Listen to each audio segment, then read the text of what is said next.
Dear students, हमने last class में पढ़ा था अभिलाक्षणिक मैट्रिक्स, अभिलाक्षणिक बहुपद और अभिलाक्षणिक समीकरण।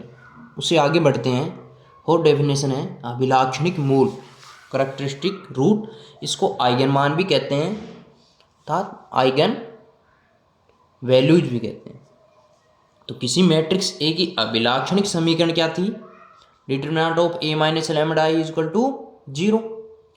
तो जो ये अभिलाक्षणिक समीकरण थी, इसको सोल्व करने पर जो लैम्बडा के मान आते थे, अर्थात इस समीकरण के जो मूल हैं उसको हम क्या कहेंगे? अभिलाक्षणिक मूल या फिर आइगन वैल्यू।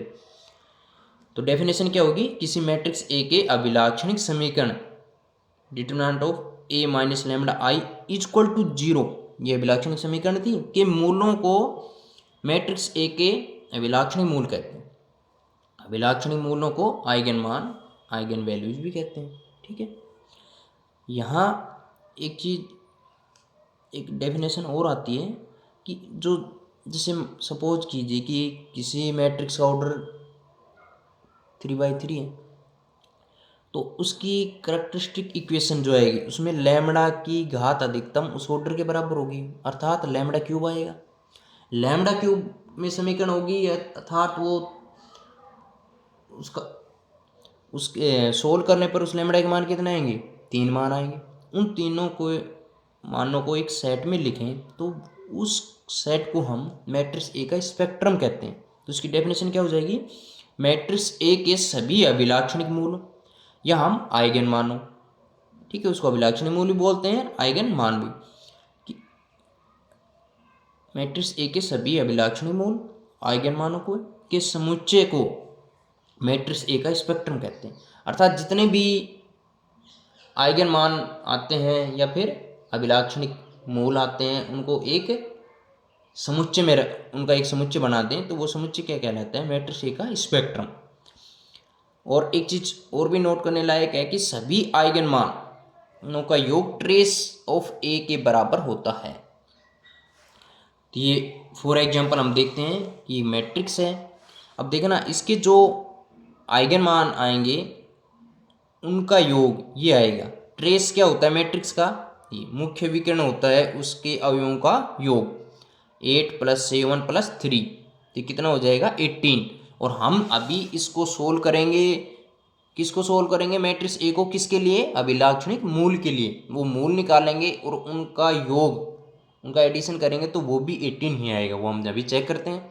तो मैट्रिक्स ए ये है, इसके अभिलाक्षणिक मूल निम्नानुसार होंगे। कैसे होंगे? मैट्रिक्स ए का अभिलाक्षणिक समीकरण determinant of A minus lambda I is equal to 0 होगा। तो इसका डिटरमिनेंट नहीं लिया हमने, ए माइनस लैम्बडा आई। आई क्या है? आइडेंटिटी मैट्रिक्स है, उसको लैम्बडा से मल्टीप्लाई करेंगे तो डायगोनल में ही मल्टीप्लाई होगा, फिर उसको सब्ट्रैक्ट करेंगे तो इसके डायगोनल के जो अवयव हैं उनमें से लैम्बडा सब्ट्रैक्ट करेंगे। तो यहाँ देखो 8 माइनस लैम्बडा, यहाँ 7 minus lambda, 3 minus lambda is equal to 0। अब इसको सोल्व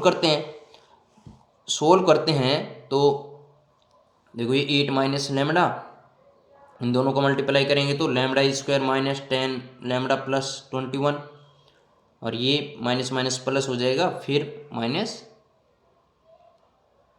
16 हो गया। ये माइनस आती है प्लस 6, इसको मल्टीप्लाई करेंगे तो ये 6 लैम्बडा माइनस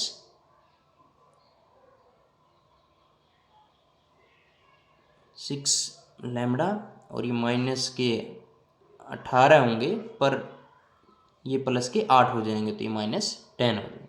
ठीक है, +2, और ये +2, इसको हम सोल्व करेंगे तो ये क्या होगा?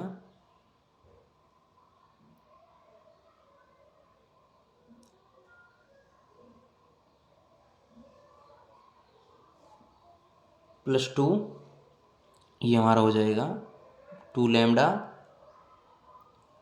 और ये प्लस के 24 होंगे, ये माइनस के 14 होंगे, तो प्लस के 10 इक्वल टू 0।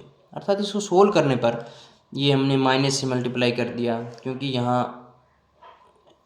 अभी माइनस क्योंकि लैम्डा क्यूब आएगा हाईएस्ट पावर, तो उसको पॉजिटिव, उसका कोफिशिएंट पॉजिटिव रखने के लिए हमने माइनस से मल्टीप्लाई कर दिया। तो यहाँ 10 पहले लिख दिया, ये 6 लैम्डा यहाँ, लैम्डा -8 कर दिया, यहाँ बाहर माइनस लगा दिया इक्वल टू 0। इसको सोल्व करने पर इजीली हम फाइंड आउट कर सकते हैं, ये आएगा। फाइनली सोल्व करने पर हमारा ये है, तो लैम्डा कॉमन लेंगे, उसमें क्या प्राप्त होगा हमें, lambda square -18 lambda plus 45 equal to 0। Lambda इसके फैक्टर करने पर lambda -3 lambda -15 equal to 0। Lambda equal to 0 3 15, ठीक है ना। तो ये 0 3 15 हमारे क्या है, अभिलाक्षणिक मूल, या इसको क्या बोलेंगे, आइगन मान। कितने आए, 3 आए, मैंने पहले ही बताया था। ये कितने ऑर्डर की मैट्रिक्स है, 3 ऑर्डर की है, तो लैम्डा पावर 3 हाईएस्ट 3 हो सकती है, तो 3 मान आए 0 3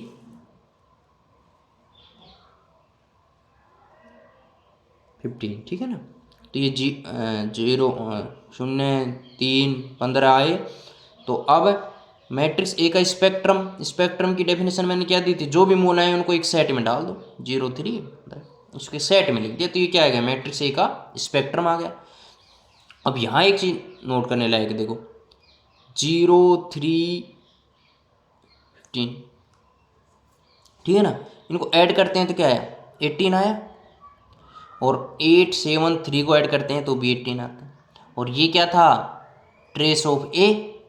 ट्रेस ऑफ ए क्या होता है, मैट्रिक्स के मुख्य विकर्ण के अवयवों का योग, 8 7 3। तो इसका जो क्या होता है, ट्रेस ए। तो ये trace of A is equal to सभी अभिलाक्षणी मूलों का योग, या सभी आइगन मानों का योग। ये था ना 0 3 15, इनका योग बराबर होता है। एक चीज़ और भी मैंने लिखा नहीं है कि इसका जो मैट्रिक्स है, इसका अगर हम डिटरमिनेंट निकालें तो वो जो हमारे आइगन मान आए इनका गुणनफल होता है। तो देखो इसमें 0 3 15 को गुणा करेंगे तो 0 आएगा, तो आप इसका डिटरमिनेंट निकाल लीजिए, 0 ही आएगा, है ना। वो हमें आगे कभी कंपटीशन क्वेश्चनों में भी सहायता मिलती है इसकी, ठीक है। Thank you.